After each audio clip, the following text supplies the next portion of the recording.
ভরা বর্ষায় নদীতে শৌচকর্ম করতে গিয়ে তলিয়ে গেলেন এক বৃদ্ধ। বাঁকুড়ার পাটপুর পার হাউস মোড় সংলগ্ন এলাকার ঘটনা। স্থানীয়দের দাবি, সিমিটারি রোডের বাসিন্দা বছর 65-র সুব্রত বন্দ্যোপাধ্যায় বৃহস্পতিবার দ্বারকেশ্বর নদীর পাটপুর পাওয়ার হাউস মোড় সংলগ্ন ঘাটে শৌচকর্ম সারতে এসে আর বাড়ি ফেরেননি। দীর্ঘক্ষণ বাড়ি না ফেরায় পরিবারের লোকজন খোঁজাখুঁজি শুরু করেন। পরে নদীর ধারে বাড়ি থেকে নিয়ে যাওয়া জলের পাত্রের সন্ধান মেলে। তা দেখে পরিবারের লোকজনের সন্দেহ, শৌচকর্ম সারতে গিয়ে নদীতে বৃদ্ধ তলিয়ে গেছেন। খবর দেওয়া হয় বাঁকুড়া সদর থানায়। পরে বিপর্যয় মোকাবিলা দপ্তরের কর্মীরা দ্বারকেশ্বর নদীতে তল্লাশি শুরু করেছেন। 24 ঘন্টা পরেও নিখোঁজ প্রৌঢ়ের সন্ধান মেলেনি।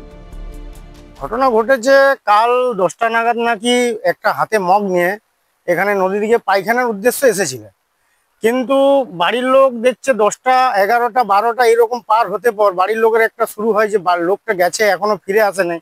তো তারা খোঁজাখুঁজি করার পর নদীর পাড়ে এসে দেখে যে নদীর ধারে এই জায়গায় যাবত একটা মগ দেখা যায়, যে মগটা নিয়ে উনি বাড়ি থেকে এসেছিলেন।